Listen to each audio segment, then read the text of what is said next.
सुंदर दास जिला प्रमुख अखिल भारतीय विद्यार्थी परिषद भद्रक। नहीं सर्वप्रथम जो 28 जन धार्मिक आधार में मृत्युवरण कर परिवार को आम समवेदना ज्ञापन करुचु एवं आज सामूहिक भाव में माँ दक्षिणेश्वरी काली पाखे आम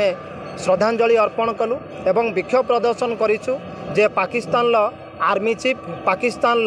ISI पाकिस्तान राष्ट्रपति एवं प्रधानमंत्री एवं पाकिस्तान जातीय पताका को आम एठी पढ़ीचु कुशपुतलिका दाह करूँ। पाकिस्तान ए प्रकार हीन कार्य को आम दृढ़ निंदा करुचु एवं भारत वर्षर प्रथम थर पर जो धार्मिक आतंकवादी आक्रमण करागला तार दृढ़ जवाब देवाई भारत सरकार पाखे दाबी रखुचु जे भारत वर्ष आज संपूर्ण 140 कोटी व्यतीत अच्छा नागरिक माने कारण ये भारतर 28 जन नागरिकों उपर आक्रमण नुह ये भारतर अस्मिता उपर आक्रमण हिंदू समाज उपर आक्रमण या दृढ़तार सह भारत सरकार नहीं एवं दृढ़तार सह जवाब देवाई भारत सरकार पाखे आम दाबी उपस्थापन करुचु एवं जो आतंकवादी संगठन पछरे पाकिस्तान सरकार अच्छी पाकिस्तान आर्मी प्रोत्साहन दौची सामानक विरुद्ध में दृढ़ कार्यानुष्ठान निया जाऊ नचेत ये जो इस्लामिक जिहादी मानसिकता रखि आतंकवादी संगठन एवं आतंकवादी माने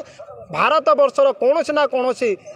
स्थान रे से धार्मिक आधार आक्रमण भविष्य को करें ए प्रकार आम चिंता व्यक्त करुचु तेणु मूलोत्पाटन करने पाकिस्तान उपरे सर्जिकल स्ट्राइक करा जाऊ एवं पाकिस्तान मेरुदंड को भांगी दि जाऊ जहाँफल भविष्य